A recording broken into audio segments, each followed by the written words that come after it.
Hi guys, it's Charlene and I'm going to be talking about the associations and the organizations that disaster preparedness nurses often deal with. So there are three major ones that we're going to talk about, which are the American Red Cross, the RN Response Network, and the International Medical Corps. So as we all know, the American Red Cross has a very expansive network. It's actually made up of 20,000 nurses just here in the US. And all of these nurses are prepared to spring into action at any given notice to respond to a disaster. And we've seen that with earthquakes here in the US or any kind of hurricane, typhoon, or something that happens here in the US. The Red Cross is usually there to help support, even with influenza breakouts, the measles outbreak, things like that. The Red Cross often is the first line that we're familiar with that helps deal with those disasters.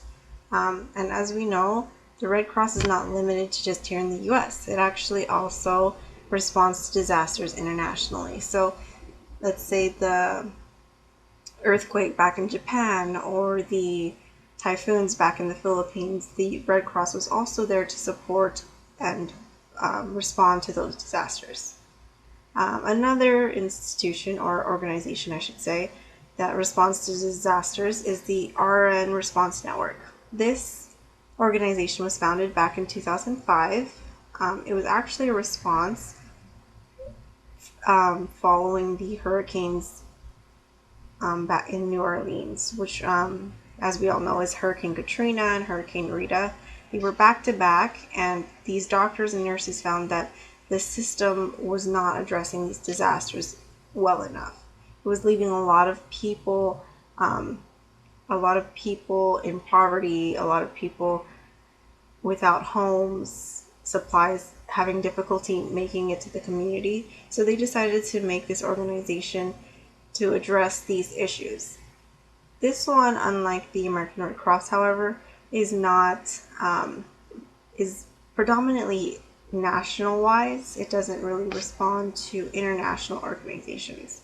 And the last organization is the International Medical Corps, and this is the global first responder. So actually, we often think about American Red Cross as being the first line of response to a disaster, when in actuality it's the International Medical Corps that makes it to a disaster first. So it was established in 1984 by also nurses and doctors in response to providing good healthcare, good response, first line aid to people in a disaster. But as the years have passed, the organization has been more focused on providing general training to not only professionals like you and me, but also to the community. So the concept is, if everyone is prepared prior to a disaster, the outcome when a disaster happens should be better, which actually makes sense.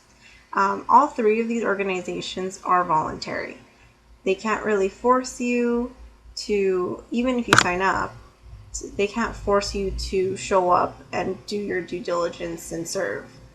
It's completely voluntary based. You're not going to get paid or anything like that. But with that said, they do provide training to their volunteers. They want to make sure that you are prepared going into the field to help those and also to protect yourself. Which brings me to the last one, which is LA County employees. So, being an LA County employee myself, we are mandated to report to disasters in our area, or in the LA County, I should be specific. For instance, let's say that big, massive earthquake that we are expecting happens, and you have a whole community devastated. As LA County employees, we have to do at least 72 hours of service in providing disaster care, which means it might be as simple as providing food to the homeless or the displaced, or it could be triaging depending on what the disaster may be. So there are a variety of different types of associations and organizations that a disaster preparedness nurse, or even just your regular nurse, can get involved